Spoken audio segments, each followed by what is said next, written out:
All right. Today is December 7th, 2021. My name is Emma Maggart. I'm with the Indiana Jewish Historical Society. And today I'm speaking with Tiby Greenberger from Tiby. Munster. The name is Tiby. Tiby Greenberger, I'm sorry, from Munster, Indiana. All right. So can we just start off with talking about where you were born and when you came to live where you are living now? I was born in Steubenville, Ohio. I moved to Illinois when I got married, and let's see, and then I moved to Indiana 33 years ago.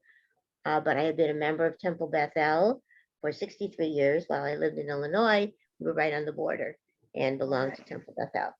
So actually, it's 64 years Wow. that I've been a member of Temple Beth. So yeah. So most of what I know is about the temple rather than the area itself. Yeah. All right. So what's one of your earliest memories from the temple then? Was not a very good one in the beginning. We lived in Illinois, just over the border. Had two young children. One was 3 months old. Came to the temple because it was the nearest. Well, there were two. We had a choice of two Reformed temples. We came to the one in Indiana. Drove to the building, and then someone from the temple did come, or we were invited to someone's home for a membership thing. We were not greeted terribly warmly at the temple itself because we lived in Illinois, I guess, and even had difficulty getting the mail. But over the years, it did work out. All right. And what? It certainly did. I've been here a long time. Yeah, I mean, 64 years. 64 years, yeah. Yeah. So what year would that have initially been your first interaction? Let's see. What would that have been? Let's see, when was that born?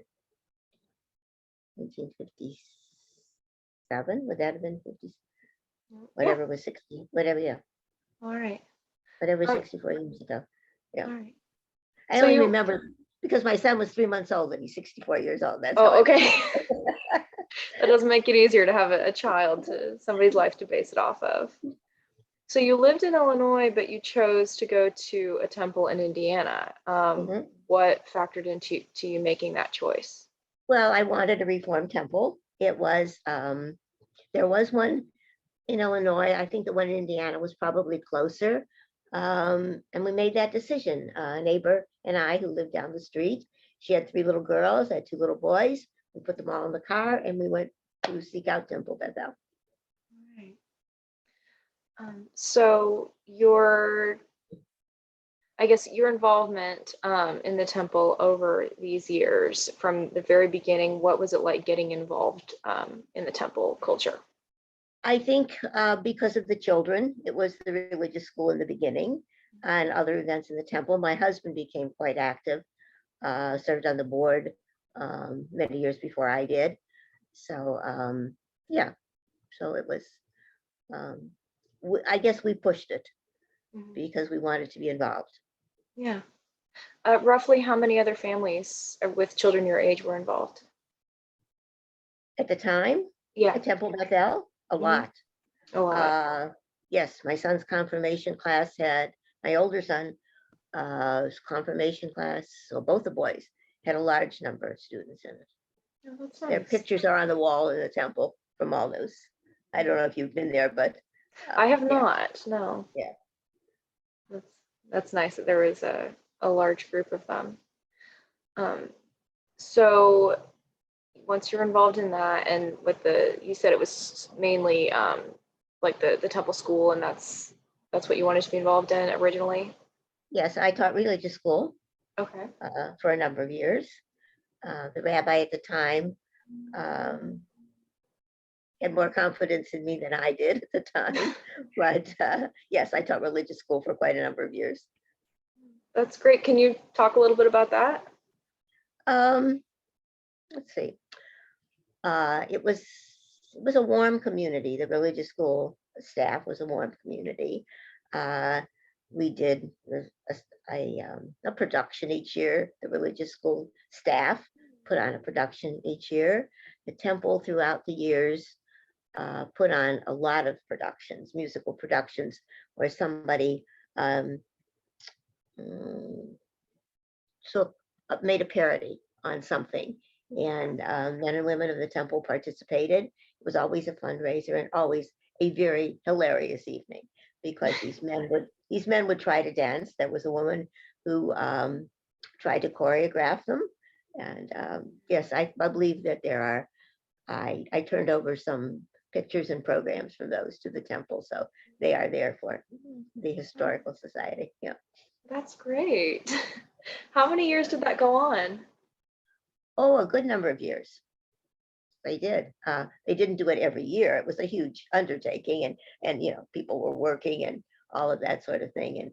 And yeah, someone directed it, and someone did the music, the parodies on the music, and all these people participated. And yeah, How fun.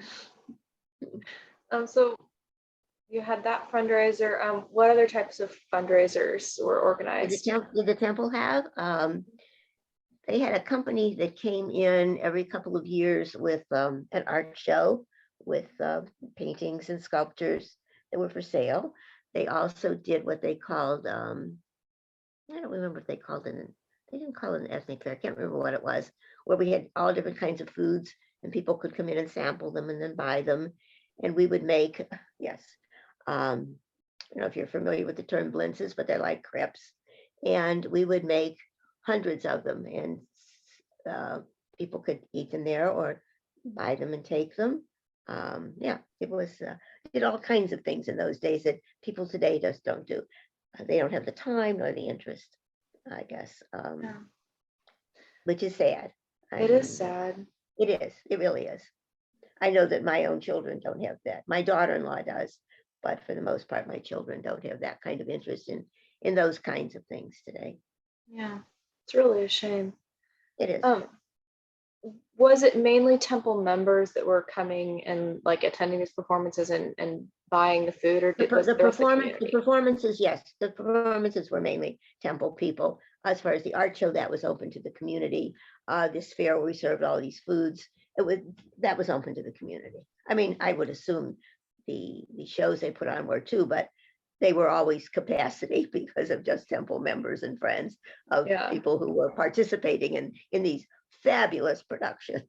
How many people would be involved in a production? A lot. A lot. So it wasn't like a little thing. It was a huge. No, it was a huge thing. I mean, because they were, based on musicals, and so they involved anybody who wanted to participate, whether they had a voice or could dance. They really did participate. It sounds like it was really something fun to be involved in. They were. It was. Those were different times. Of course, the last 2 years have been a whole different time, but So moving away from fundraisers for a little bit, what was can you just describe like what a typical day was like if you were going into temple for Sabbath or any of that? I grew up in a community where my parents went to services on Friday nights all the time, and so that was part of my DNA. So from the time, which is unusual, from the time we were married, we did belong to a congregation, first in Chicago and then Temple Beth. So that was something that I needed to do. I needed to be involved in a religious organization. And so, as I say, I taught religious school. I went to Sabbath services on Friday nights. In later years, we had a wonderful study group with Rabbi Stevens that went on for many years. That was really a good experience for all of us who attended it. So it's always been, I served on the board. My husband was on the board. I was on the board at a different time. Been to a lot of rabbis in my day. You can imagine, in 64 years. Yeah. Rabbis. And so I've always been involved in some way or another. a friend and I operated the gift shop at Temple Beth for many years. Yeah, I served on the board of the temple, as I said. What are some events or decisions or changes that you were involved in while on the board? I don't remember exactly when I was on the board. I always felt that, and they still do, I guess. Well, maybe not this board. I don't know. I've not attended board meetings in many years. That I guess I was too logical for them. They just beat a dead horse to death all the way along the line. So there were always monetary decisions to be made, and um, staff decisions to be taken care of.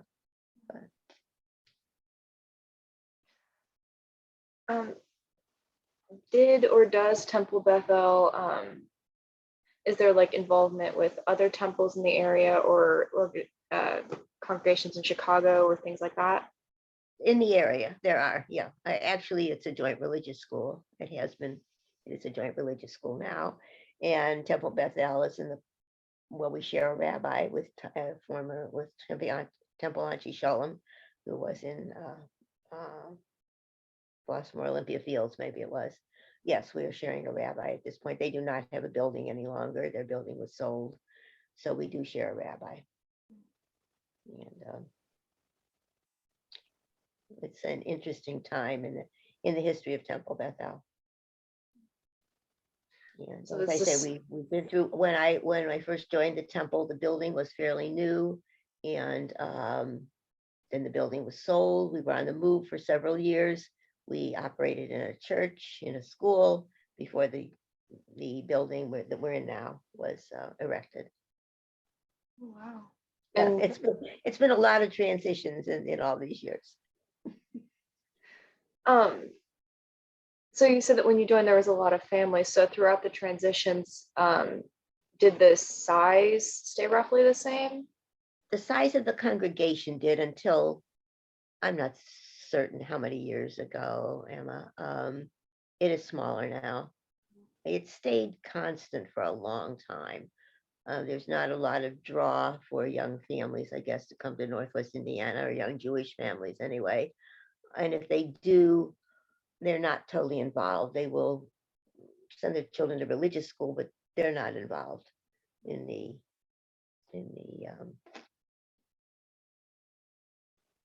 decision making and the boards and that sort of thing in the temple. I think the recent annual meeting, there were two younger people that will now serve on the board. So I saw that as a good sign. Yeah, definitely. Yeah.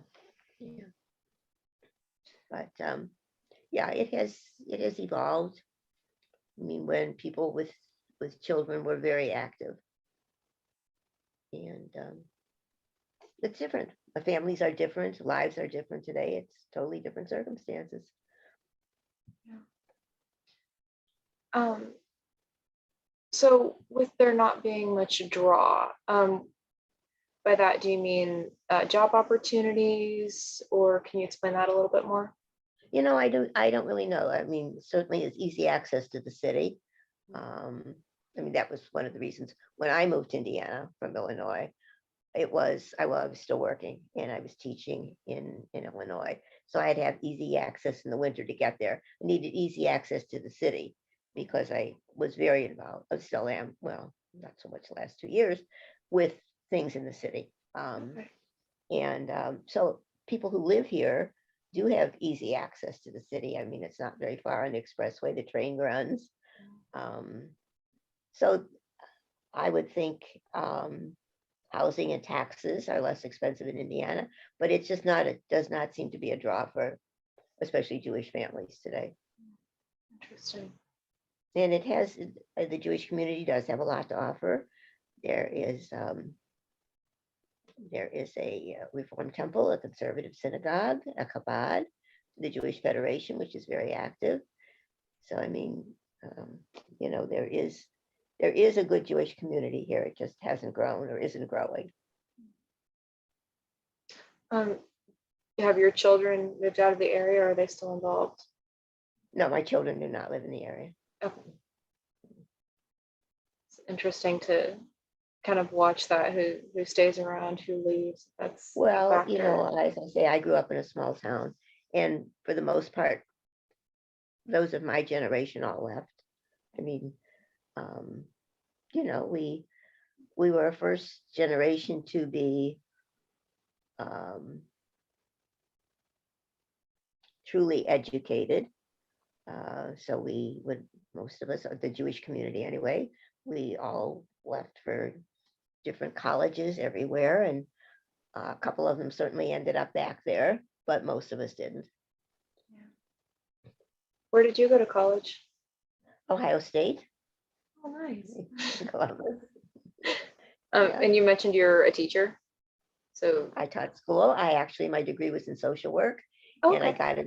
got into teaching in a very strange manner. Down the street from me lived a man who was principal of an elementary school, and he was desperate for substitutes. And he said, "You can do it." And I said, "But I have a degree in social work. I know nothing about education." And he said, "All you need is a degree from an accredited university, and you can get a substitute teaching certificate in the state of Illinois." Wow. So that's what I did, and then I went back to school and picked up all those education courses. Yeah. Yeah. Yeah. Kind of fun that you went about it in an unusual way. Yeah, it was really strange. When I went to school, women didn't have the choices, certainly, that they did today.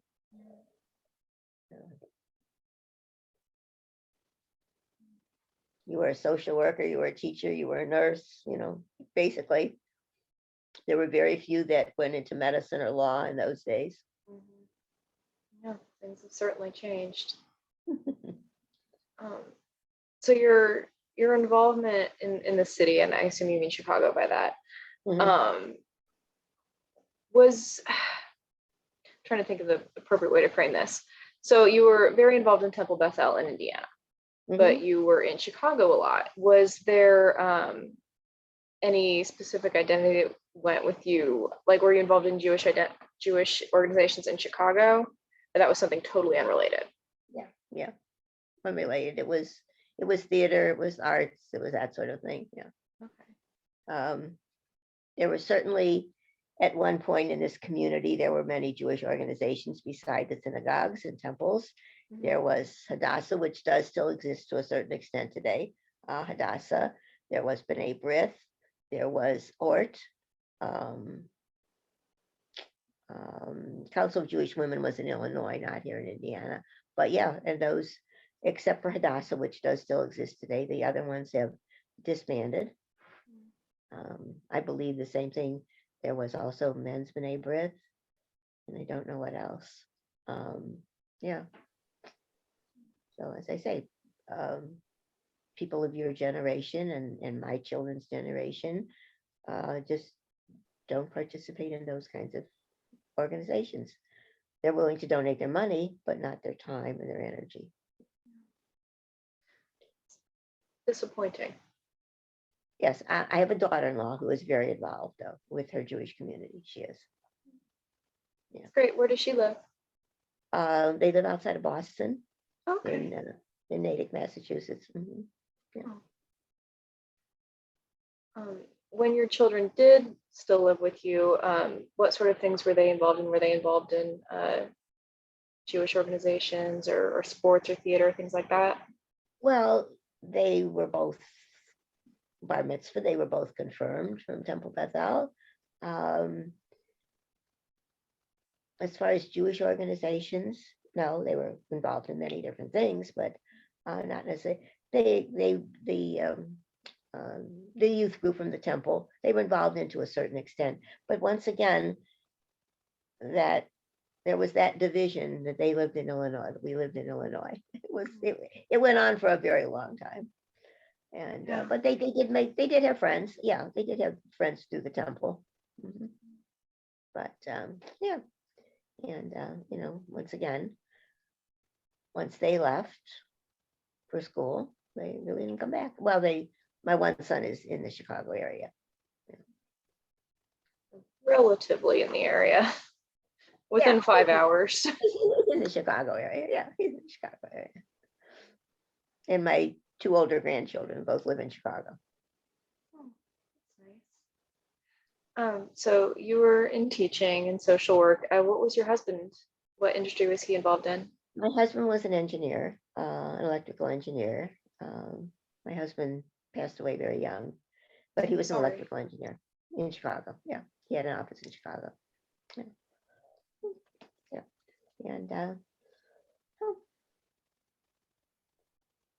And did there tend to be a wide variety of industries that people at Temple Bethel were involved in? I think so. I think a lot of people came to the area because of inland steel. I Okay, think a lot of people worked in inland steel. And I know that there were men or families who brought families from Europe and got them jobs at inland steel at the time. And there is there are many Jewish physicians in the area. There are many Jewish attorneys in the area. Yeah. And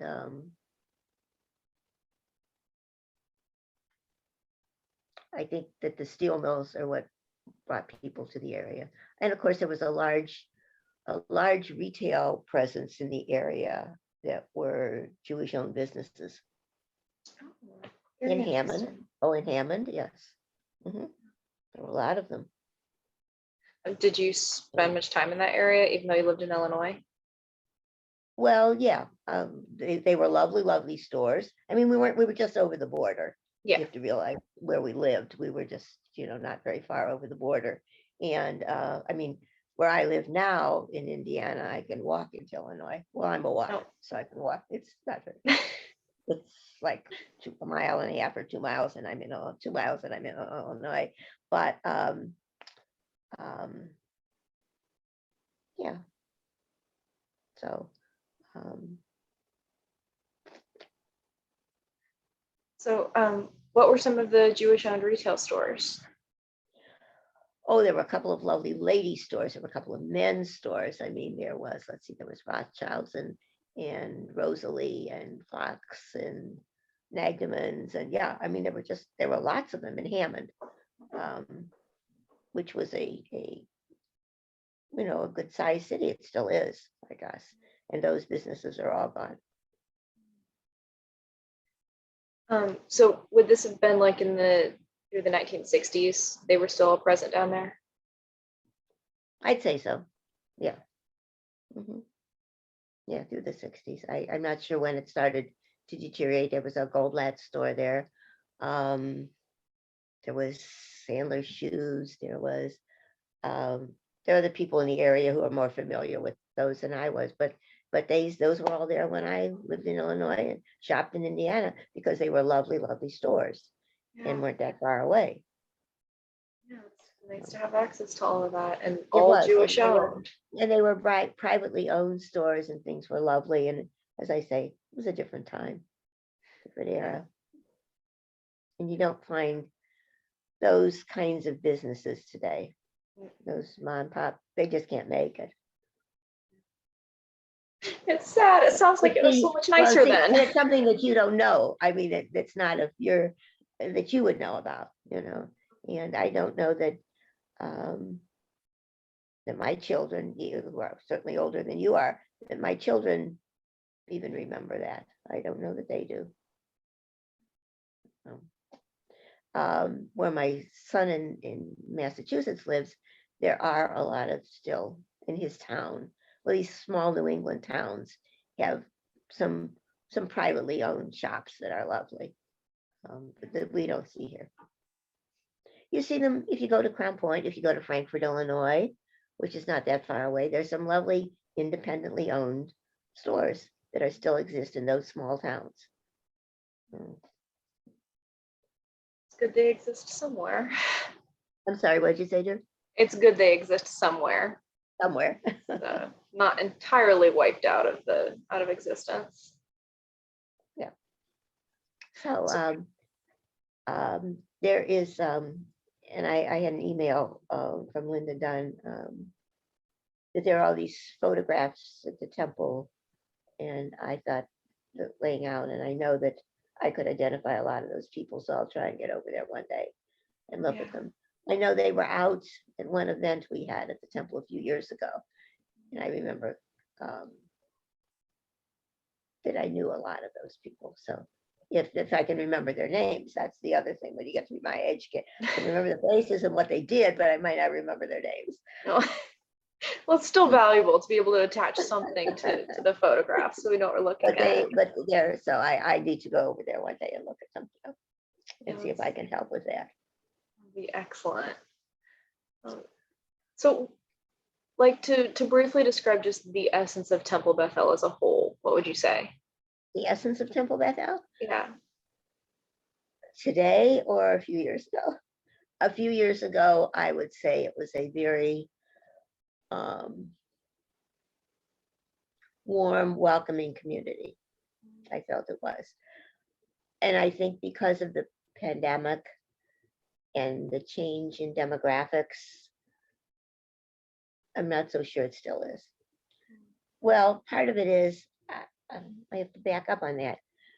I can't really say because the last couple of years have been so different that I don't know exactly what the feeling is there. I know that people have left and moved away or left for other reasons. So I'm not sure if that is all still there or not. I hope it is. I hope that nucleus of that warmth is still there. Yeah. But I'm not one to say because I don't go as often as I used to. I'm still not comfortable being where there are a lot of people. I'm not, now that the temple is open for services on Friday night, I'm not so happy about driving at night again. Since I didn't do it for 2 years, the first time I did it after that, and the lights didn't go on in the car right away. And I thought, I don't even remember where the lights in the car are. Oh gosh. It's been what, a year and a half since I'd been in the car at night. So, I'm there's not really, for me at my age, there's not that much involvement in the temple now. I serve on the spiritual enrichment committee, which meets on Zoom. Yeah. So, that's another thing, that that the essence has changed because there is no physical community. Yeah. And it's starting to evolve again. It is. They did have a Hanukkah party for the children and the families, so that was good. And Yeah. but as far as the first time, I believe was last week or the week before, they did have Shabbat after services where people could actually stay in the building and visit, because up until then, even when it opened for services, you had services and left. There was no getting together afterwards, and there was, and I did not go that night, so I was certain that it was wonderful to be able to do it though. Yeah. It was nice to be able to socialize So like that again. I would hope that it would continue to be a warm, welcoming community. I hope so. As I say, I feel that over the years I did my part, and now I can sit back and watch, but then I'm not always happy with what goes on. So I don't have the right to complain. If I don't participate, I don't have the right to complain. So that's my feeling. Well, If you're not willing to do something about it, you can't complain. it's a good philosophy. Anyhow, I hope that this has all been of some help to you. If you have any more questions or any thoughts. I do have one more question. If you had to select one favorite memory of your entire time of being involved, what's a favorite memory? Oh dear. I'm not really, I might have to give that a lot of thought. One particular memory. I don't know.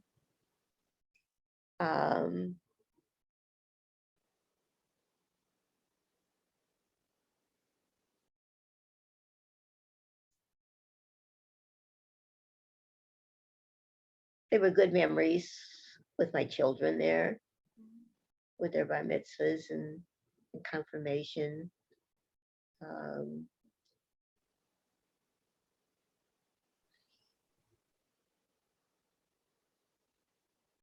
I mean, I guess it's good that you that you can't pick I mean, just there one. are lots, there are lots of good memories. We were honored for our work and diligence with the gift shop. That was a good memory when they did that. There was one evening where they invited people who had been members for, I think, more than 50 years to stand up and be recognized. I think that was really neat. That Yeah. somewhere along the line, I hope, I'm finding that that's a problem too, that that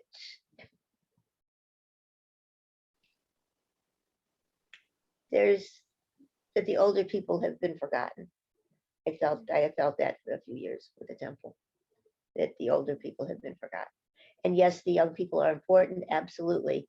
I mean, they are the lifeline of this Jewish community. They are the lifeline of any community. And but I feel that somewhere along the line, the older people have been forgotten. It's very And of course, sad. maybe that's part of partly my fault or our fault that we don't participate, but we did. I mean, there was a group of us, and there's still a few of us that do attend services all the time, if not in person, now on Zoom. And there's still that small nucleus that does, but yeah. But the best memory, I'm not certain I can pin down it to a best memory. Well, There that's have all been right. lots of good, there have been lots of good ones. There have been. And that's good right there. Just that it's been so many ones you can't pick one. There have been. Yes, there are lots of good memories. Not some not so good ones too. I have to tell you that. But that's another story. So I hope that some of this was helpful to you. Most definitely. Thank you so much for your time. Well, thank you.